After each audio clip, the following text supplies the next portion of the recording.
Andy Reid does not have a great record of fixing players. He doesn't. Discipline is not his thing. It did not work out particularly well in his family life, and that needs to be added to this. As we're talking about the Chiefs, he wasn't real great at that either. He's had a lot of things go bad on him, family and players. He is not good at fixing people. He is not good at discipline. Those words were from Kevin Kietzman, who's a radio host in Kansas City, Missouri, who has simply never shied away from controversy.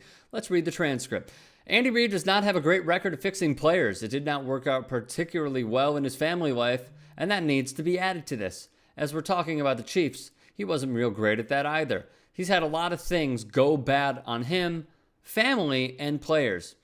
Kietzman, of course, is referring to Reid's oldest son, Garrett, who died in 2012 at age 29 of an overdose after having struggled with drug addiction for the better part of a decade. Reid's other son, Britt, spent about 5 months in jail in 2007 and 2008 after pleading guilty to a road rage incident, but by all accounts has turned his life around, spending the past 6 seasons as a coach on his father's Chiefs staff. ESPN's Louis Riddick, who is very, very well respected in the industry, said this on Twitter: "Whoever this clown is that said this, you are trash for referencing Andy Reid and his family and his son. You don't fix people, dumbass. To speak about another man's child is out of bounds. It's embarrassing to do. Embarrassing what people will do to try and be relevant." Another R word I would associate with Kevin Kietzman: racist. The man is a racist. Here's how.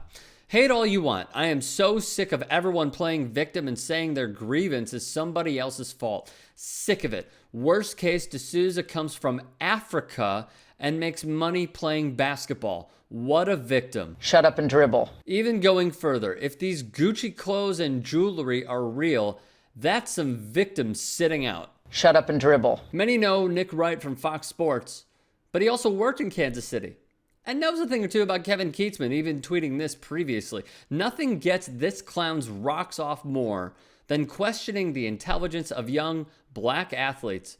He's built his modest empire on it. You know, the way that he talks about athletes is something that this guy, Vape Bro, or this woman would say on a particular network, not somebody who works in sports media and journalism. Howard Bryant, who is the author of The Heritage, Black Athletes, A Divided America, and the Politics of Patriotism, wrote this, and I think it resonates with Kevin Kietzman.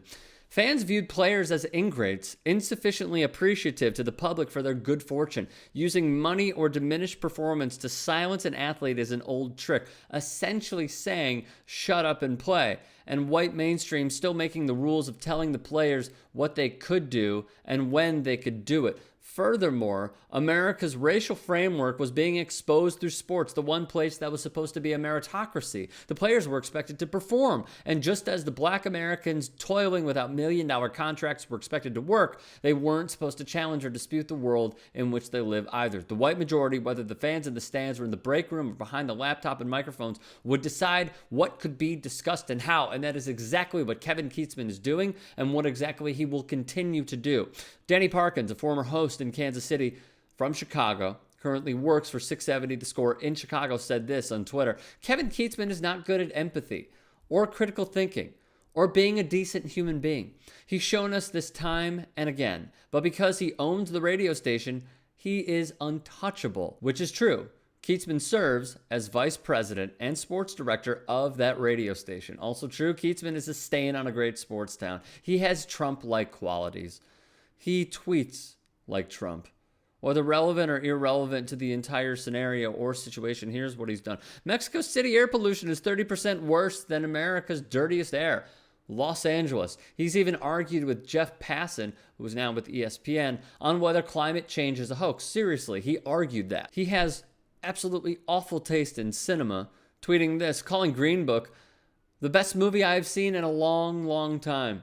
There's a good reason Kietzman was named #1 in top 10 media idiots in Kansas City. He has attempted email exchanges with awful announcing, and what he has done has fallen short, substituting apologies with clarifications, and here's what I meant, here's what I mean, here's why you're wrong, da-da-da. Is his time up? Well, that's for the people of Kansas City to decide.